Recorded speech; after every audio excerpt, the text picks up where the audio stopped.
Yeah, good morning, everyone. Yesterday, we saw US market declining.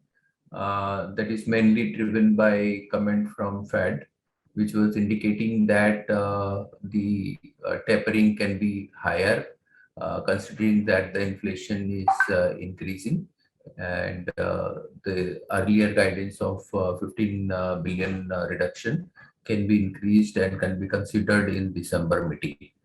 So that led to some decline, and the concern over the Omicron continue. Apart from that, but futures are comparatively positive, and Asian market are seeing some bounce back. Uh, this may be the indications that whatever the Omicron infections people were found in the European region, they said that the infections are mild and are symptomatic. So uh, in the though the it can increase fast, the infection can increase fast, but the case of hospitalization and fatality will be quite lower. So these are all initial findings, and based on that, the market is maybe seeing some bounce back in today's trade. Apart from that, in commodity, oil is seeing sharp corrections again, and now it is at around $70.5 against yesterday similar time it was at around 74. So whatever the gain which has gained in uh, yesterday and day before yesterday is now again seeing a decline to that level. So that continue to remain a concern. Though a lot of companies or inflationary pressure can ease out with reduction in the oil prices. Apart from that, aluminum and coppers are more or less flat. Iron ore is seeing some bounce back, up by around 2%, and steel is up by around 1.5%. Iron ore, Vale, the second largest producer of iron ore, had said that they will be producing less in this current year and also less in the next year. They will be producing around 315 to 320 million ton against last day that it will be producing around 320 to 325 million ton. Whereas next year they will be producing around 320 to 335 million ton, whereas the market expectation was of around 346 million ton. So this is supporting the prices of iron ore in today's trade. Apart from that, they had also indicated that the prices are not likely to fall below $90. Currently, it is somewhere around $100 and not likely to go up above $120 in the near futures. So overall indication from Asian markets are comparatively positive in today's trade. Now I'll request technical team to take up from here. Yes, good morning, all of you. This is Swati.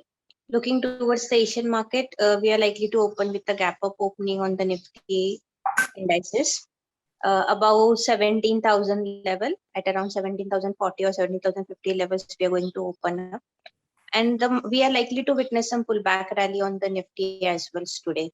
Looking towards the technical setup, I believe initial resistance for the Nifty is placed at 17,100 level. If it's break that level, then the rally is likely to be continued towards 17,170 to 17,200 levels on the high side for intraday purpose. Whereas on lower side, 17,000 will act as the immediate support level for the Nifty.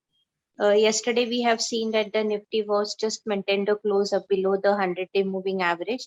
But today, since we are getting a gap up opening, probably it will try to maintain a positive closing above its 100 DMA, which comes to at around 17,125 level. If it's maintained to have a positive closing above 17,100, then in the coming trading session, we are likely to witness a pullback rally towards 17,400 to 17,600 in the few coming trading sessions. For the today's intraday purpose, as I said, 17,000 will be the first support zone. Any move below that level, then again we might witness some sell-off, which might take a Nifty towards 16,900 to 16,800 levels on the downsides. So the overall view will remain cautious to sideways only as long as Nifty trades below 17,100 level resistance provided by its 100 DMA. Coming towards the Bank Nifty from the last 2 days is just hovering near its 200-day moving average. So which gives an indication of the cautious sign. The 200 DMA comes to at around 35,800 level. Now, as we are getting today a gap up opening for a today intraday purpose, the resistance is placed at 36,000 level. Any move above that level, we expect to carry forward the positive momentums towards 36,300 to 36,500 levels on the high side. Whereas on lower end, 35,800 will be the support level provided by its 200-day moving average. Any move below that again will extend it falls towards 35,600 to 35,400 levels on the downside. So the overall view also will remain cautious only, but pullback rally cannot be denied because of the continuous sell-off which we are facing from the last few trading sessions. Coming towards the Nifty Finance, for the today intraday purpose, the resistance is placed at 17,600. Above that level, 17,700, 740 levels can be seen on the higher side. Whereas on a lower end, 17,400 will be the first support level. Any move below that will drag a Nifty Finance towards 17,200 levels. So these are the important support and resistance level on both the three indices. The overall the view on the market will remain a cautious only as long as it does not show any strong sign of a reversal. But definitely a small pullbacks rally cannot be denied. So trade each and every transactions with the strict stop losses. That's it from our end. I request derivative guys to take the call for. Yeah, thank you, Swati. See, on the derivatives front, basically 17,000 level continues to remain a strong support on the downside.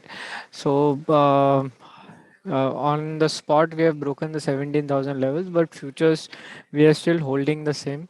If we do manage to break the 17,000 levels with the VIX touching 22 almost, we can probably see further selling, and this sell-off will be very aggressive because there is a lot of OI built up around the 17,000 push strike. So that will get unwinded, and then you will see 16,500 puts gaining momentum, and seeing some built up there. So a combination of unwinding and shorting is very dangerous for Nifty, and that can take Nifty lower and very quickly. So look out for the same. If 17,000 is broken on a closing basis, exit long positions, because we will see aggressive selling.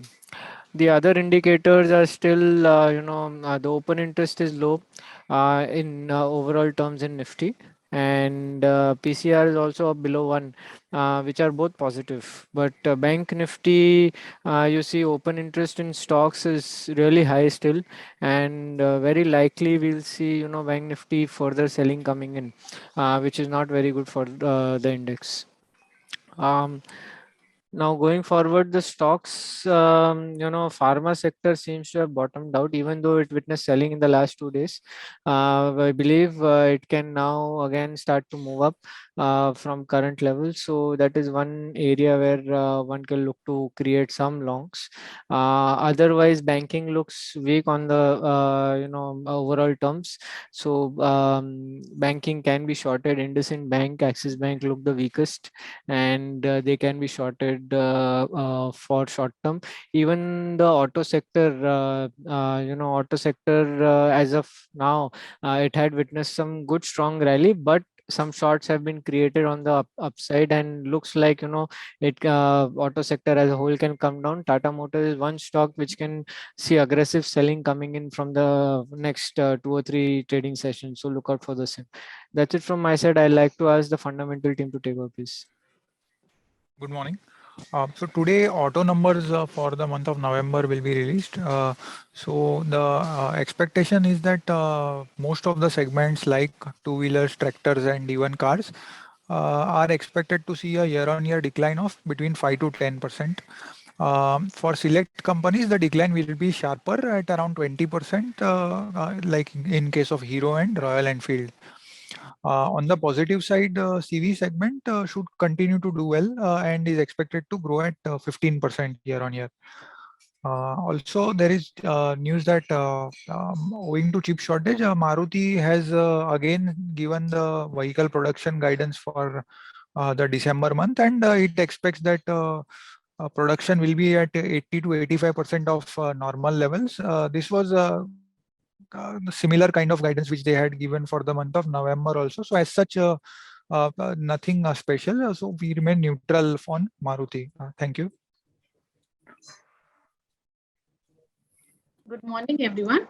US Advisory Committee has approved Merck's Monopiravir drug for as the emergency drug to be taken during the COVID to reduce the hospitalization.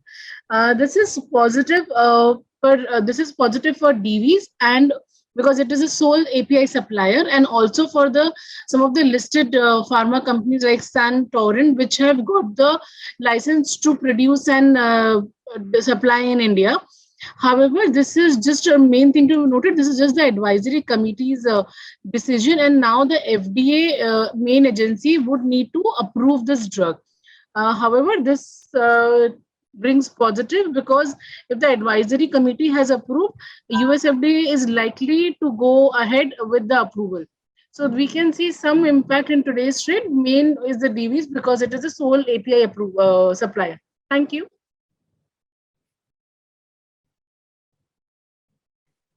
Yeah, good morning. Today, Tega Industries IPO will open. The issue size is of 619 crores, which comprises of only offer for sale. The price band is rupees 443 to 453. The company is a leading manufacturer and distributor of specialized critical to operate and recurring consumable products for global mineral beneficiation, mining and bulk solid handling industry.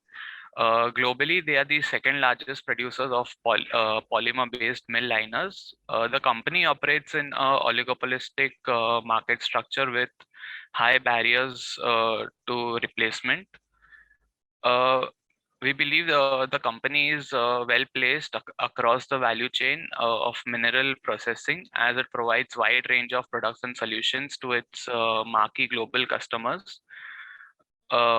The company uses a strong technology that is backed by R&D and expertise. The company has a robust order book position of rupees 316 crores, which are key for the companies. On financial front, the company has posted strong sales and EBITDA CAGR of 8% and 25% respectively between FY19 to 21. The company has an attractive ROE of 22% and is available at PE of 22 times FY21. We believe the strong growth momentum is likely to continue in this industry, and we recommend subscribe to this issue. Thank you. Yeah, apart from that, yesterday GDP data came and it came at 8.4%.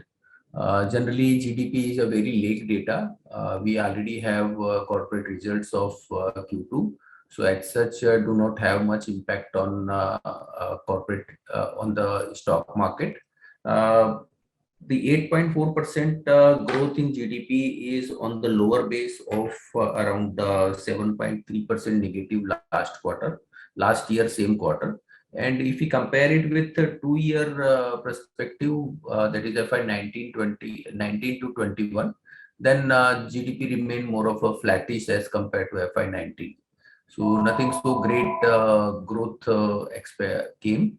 And what we expect that next quarter, the growth rate will come down to very low single digit, maybe 1 or 2%. So nothing so important for the market from this GDP data. So that's all. That's all from us. Thank you very much and have a great day. Subscribe to our YouTube channel for in-depth interviews of India Inc. and press the bell icon so that you do not miss our updates.